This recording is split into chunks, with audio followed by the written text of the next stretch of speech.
Our philosophy lexicon entry for today is confirmation bias.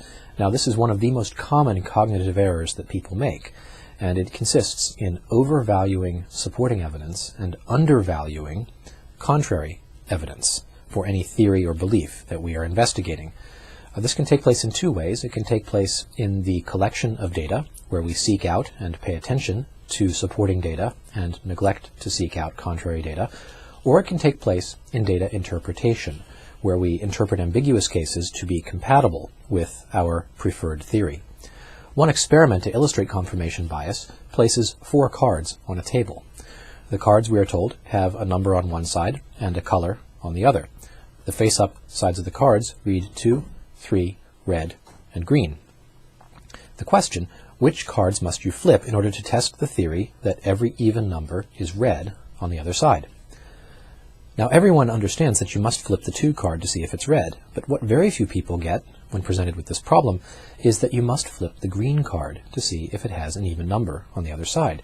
People prefer, when tested, to flip the red card to get an additional data point in favor of even numbers mean red. It turns out logically, of course, that the number on the other side of the red card is irrelevant to the theory we're meaning to test. What this shows, among other things, is that even with a theory with which we have no personal investment, our natural psychological desire is to support rather than to refute. That is to say, any theory that we test, we prefer to see pass the test. And this may be because we associate ourselves as winners with the kind of, subconsciously, with the kind of ego boost that we would get from seeing the theory win and pass the test.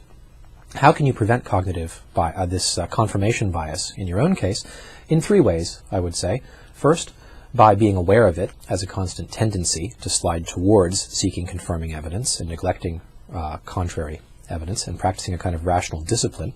Second, by seeking evidence on all sides of any issue or theory that we're investigating, being diligent about this as a matter of course.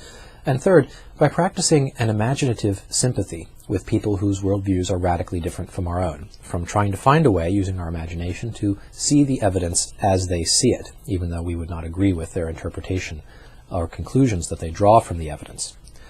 That's confirmation bias, our philosophy lexicon entry for today. Goodbye.